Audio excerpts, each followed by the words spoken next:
Alright guys, you know what time it is. It's time for the fast facts ahead of the British Grand Prix. One of the fastest circuits on the calendar, but how quickly can we get through all the fast facts of Formula One's original race from the 1950 season? Let's go.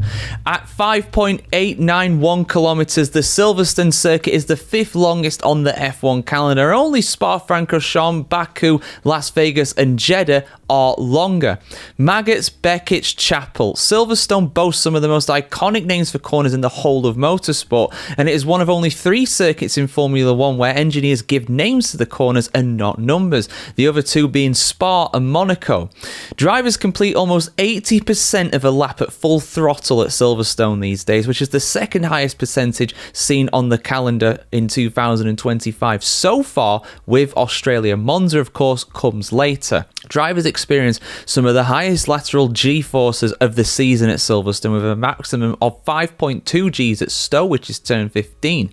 To give you an idea of what that means, the average weight of a human head with a helmet is 7 kilograms. So the driver's neck is being pulled from side to side with a force of 35 kilograms at this point, which is a lot. At nearly 650 meters, the run down to the first braking zone is the second longest on the F1 calendar. Only Mexico at 767.5 meters is longer. Of course, the first corner becomes them, but they all take it flat out.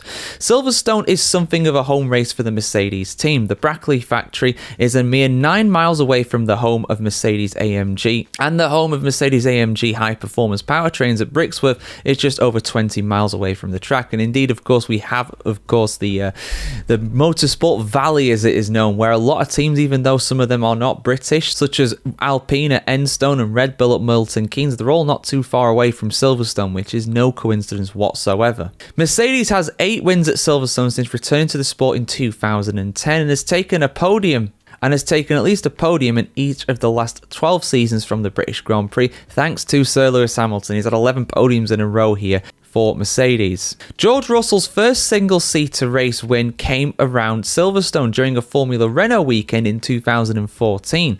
Silverstone is one of 11 different circuits where Max Verstappen has scored at least 5 podium finishes in his 11 seasons in Formula One. However, he's only ever had 1 victory at the British Grand Prix, 2 if you include the 70th anniversary Grand Prix in 2020, so 2 wins at Silverstone, 1 at the British Grand Prix. By his standards, really low, but we'll see what happens this weekend. The Red Bull Racing team owns the distinction of winning the only F1 championship race other than the British Grand Prix to be held at Silverstone, when Max Verstappen won the 70th anniversary Grand Prix in 2020, like I just mentioned. And Red Bull Racing also won the first race held on the current Silverstone track layout, courtesy of Mark Webber, in 2010. Not bad for a number 2 driver, mate. And 12 months earlier, Sebastian Vettel drove his RB5 to victory in the final race on the old layout, the bridge layout as it were. But is the old layout better than the new one? I'll let you guys debate that in the comments below. Either way, fantastic circuit. We're going to have a great race this weekend. I am absolutely sure. I am so hyped for this. I hope you guys are too, because those are the end of the fast facts. Plenty of other preview content coming out in the meantime. As always, guys, have a fantastic day wherever in the world today, and let's hope for a great race this weekend at the home of British motorsport.